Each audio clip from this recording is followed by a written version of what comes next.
नाही अजून कर्जमाफी हे काही पूर्ण झालेली नाही. ज्यांची नावं नसतील त्यासाठी आपण नोडल ऑफिसर नेमलेले आहे.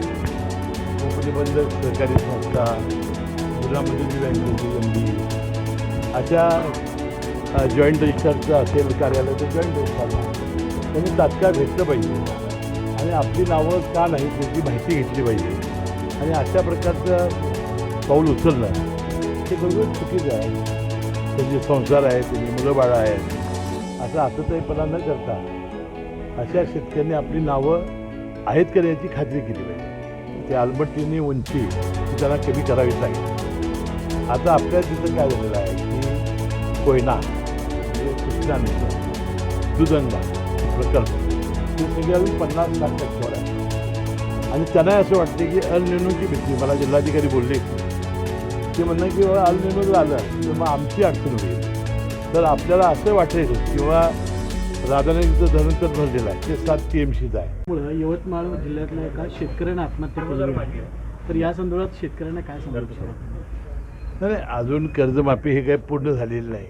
ज्यांची नावं नसतील त्यासाठी आपण नोडल ऑफिसर नेमलेले आहेत. उपनिबंधक सहकारी संस्था, जिल्हा मध्यवर्ती बँकेची MD अशा जॉईंट रजिस्ट्रारचं असेल कार्यालय तर जॉईंट रजिस्ट्रारला त्यांनी तात्काळ भेटलं पाहिजे आणि आपली नावं का नाही त्याची माहिती घेतली पाहिजे आणि अशा प्रकारचं पाऊल उचलणं हे खरोखर चुकीचं आहे.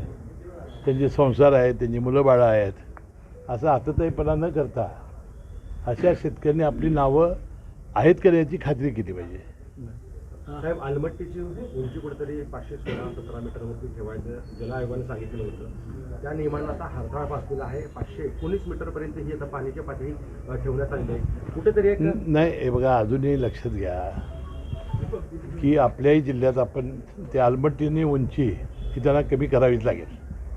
आता आपल्या तिथं काय झालेलं आहे की कोयना म्हणजे कृष्णा नदी, दुधंगा प्रकल्प हे सगळे अजून 50-60% आहेत आणि त्यांना असं वाटते की अल निनोची भीती. मला जिल्हाधिकारी बोलले ते म्हणणं की बाबा अल निनो जर आलं तर मग आमची अडचण होईल.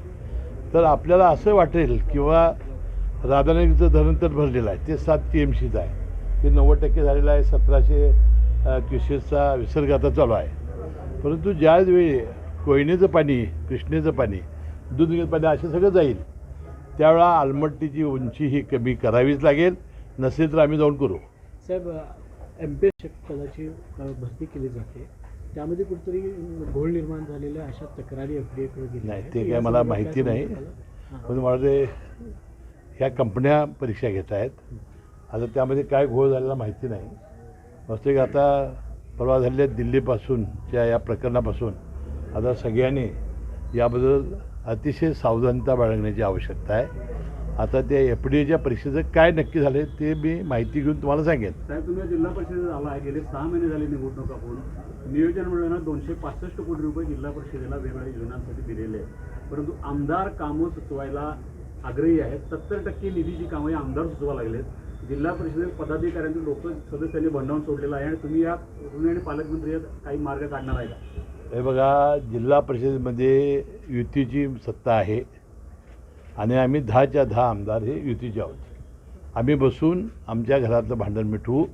तुम्ही काही काळजी करू नका. शेवटी ही विकास कामासाठी निधी मागतायत, आम्ही विकास निधी मागतो आहे.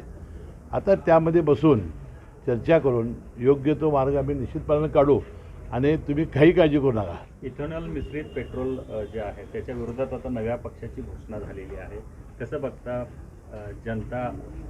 हे बघा इथेनॉलच्या बाबतीत आता फक्त यामध्ये गडकरी साहेबांची भूमिका घेतलेली आहे. ही कुणाचा फायदा आहे? शेतकऱ्यांच्या फायद्याचा आहे. आता इथेनॉलबाबत जे इंजिन्स बाद होतात म्हणतात त्याबद्दल ऑटोमोबाईल्सनी कंपन्यांनी पुढं आलं पाहिजे आणि अशा प्रकारचं कारण किती कोटी रुपयाची बचत होती आपली म्हणजे ते डिझेल पेट्रोलसाठी. आणि हा जो निर्णय आहे ह्या कुणीतरी ऑइल कंपन्या कोणीतरी बसून मला वाटतं याला हे देत आहेत. ह्या इथेनॉल हा शेतकऱ्यांचा उत्पादित माल आहे. शेतकऱ्यांच्यावर अन्याय होणार आहे आणि मला वाटतं हे एक कारस्थान चालू आहे असं मला वाटते. शेतकऱ्यांच्या विरोधी हे आम्ही यशस्वी होऊ देणार नाही. साहेब, दिल्लीच्या एकूणच पार्श्वभूमीवर आंदोलनाच्या राज्यातल्या 2 बड्या नेत्यांना दिल्लीत तातडीनं बोलवलं होतं. या सगळ्यांच्या पार्श्वभूमीवर दिल्लीत आणि विशेषतः राज्यामध्ये काही आता मला आता कसं माहिती असेल, आता राज्याचे ज्येष्ठ नेते भारतीय जनता पक्षांनी बोलवून घेतलं होतं, त्यांना माहिती असणार. पण आता अधिवेशन चालू असल्यामुळं ताबडतोबीनं घटना घडतील असं मला ते स्वतःला वाटत नाही. जिल्हा बँकेत तुम्हाला निवडणूक लढवता येणार नाही कायद्यामुळे, पण गोकुळमध्ये सुद्धा तुम्ही निवडणूक लढवणार अशा मी प्रकारची गोकुळमध्ये भूमिका निवडणुका घेतली. लढवणार नाही. कुठेतरी, ज्येष्ठ नेत्याच्या भूमिकेत जिल्ह्याच्या तुम्ही चाललात का? कार्यकर्त्यांना संधी देण्यासाठी निवडणूक? हां, गोकुळची निवडणूक मी लढवणार नाही. जिल्हा ते बँकेचं अजून स्पष्ट व्हायचं आहे मला वाटते. परंतु तरीसुद्धा मी यापूर्वीच झालेलं आहे की मी आता चेअरमन राहणार नाही. संजय बाबा घाटगेंनी आज विधान केलं आहे की जे पैसे आहेत जिल्हा बँकेचे जे दंडाचे पैसे आहेत ते साधारणतः लोकवर्गणी काढून जमा करतील. कसं पाहता येतं? त्याने अतिशय सहकारामध्ये एक आदर्श पाऊल त्यांनी उचललेलं आहे. आता वास्तविक संजय बाबा घाटगे यांच्यावर एक फार मोठा अन्याय झालेला आहे. 5 वर्षापूर्वी त्यांनी आपल्या संस्थेला काढलेलं कर्ज आणि 5 वर्षानंतर त्यांना आम्ही तज्ज्ञ संचालक म्हणून घेतलं. आता नेमकी हीच गोष्ट ती रिझर्व्ह बँकेच्या तपासणीमध्ये आली आणि त्याने हा मुद्दा काढला. आता आम्ही म्हटलं की तज्ज्ञ संचालक होण्यापूर्वी आम्ही दिलेलं होतं कर्ज, तर ते म्हणतात की मग त्याला तुम्ही घेतलंच का?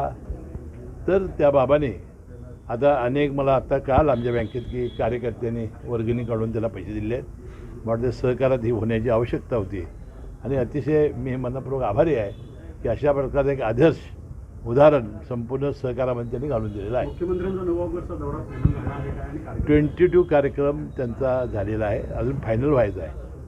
राज्यात औषध निरीक्षक भरती परीक्षेचा पेपर आहे. मी मागे सांगितलं की थँक्यू. थँक्यू.